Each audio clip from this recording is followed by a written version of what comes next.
남북한 모두 남북관계가 최악의 상황으로 가는 것은 바람직하지 않다는 인식을 하고 있는 만큼 어떤 형태로든지 돌파구가 필요한 상황입니다. 남북 철도 연결을 통한 남북, 중국, 러시아 국제 열차 운행이 최우선적인 해법이 될 수 있습니다.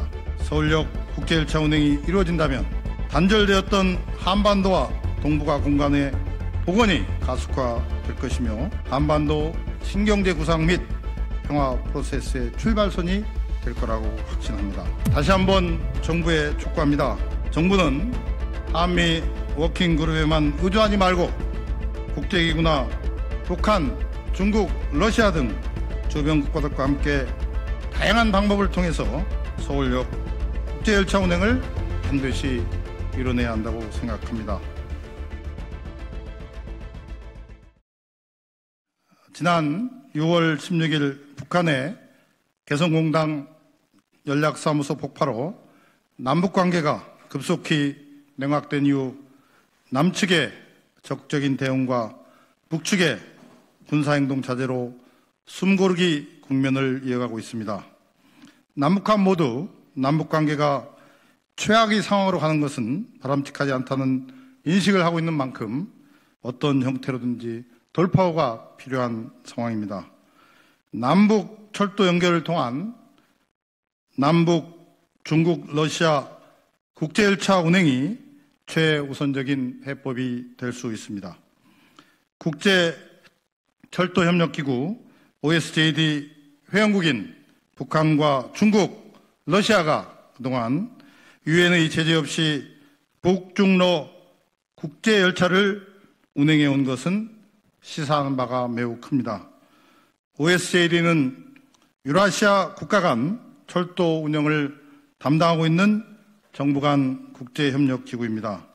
현재 중국은 평양 북경 국제열차를 주 2회, 러시아는 평양 모스크바 국제열차를 주 1회 운영 중인 것으로 알려져 있습니다. 이와 관련해 OSJD 회원국인 한국도 앞으로 OSJD와 협력 속에서 유엔의 제재를 받지 않고 서울역에서 출발하는 남북, 중러 국제열차를 운행해야 한다고 생각합니다. 따라서 정부는 향후 남북회담을 재개할 시 포스트 코로나 이후 최우선적으로 서울발 국제열차 추진을 공식 의제로 상정하여 북한의 지지를 확보하는 데 적극 나서야 합니다.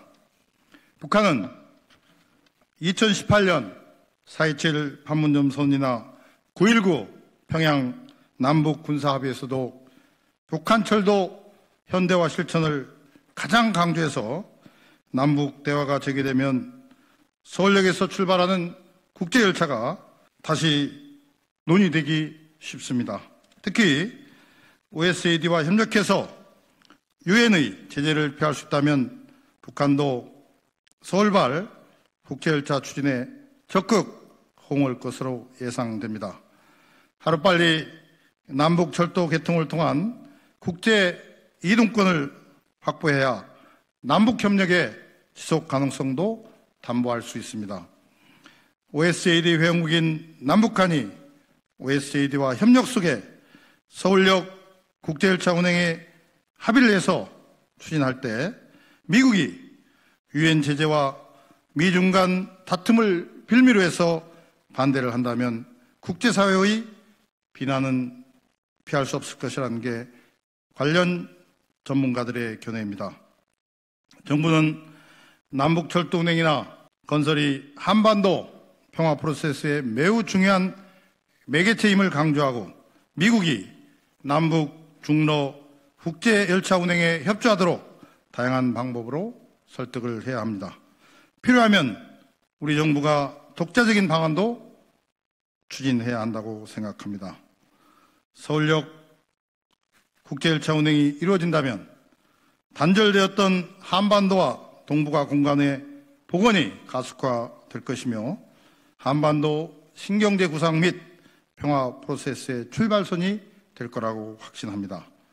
또한 국제철도 이동권으로 북에 대한 인도적 지원, 남북 이산가족 상봉, 스포츠 문화교류, 정상회담을 철도로 추진하는 방안이 적극 검토될 수 있을 것입니다. 이러한 남북 간 성과를 체감하면 남북 상호 간 신뢰와 협력의 틀 자체도 한 단계 높아질 것이라고 기대합니다. 그리고 2020년 북경 동계 올림픽 때 서울역에서 출발한 국제열차를 타고 공동원도 추진할 수 있습니다. 나아가 남북 경협의 중추적 역할 및 새로운 노선의 북한 철도 현대화, 즉 남북 고속철도 건설도 추진이 가능할 것입니다. 다시 한번 정부에 촉구합니다.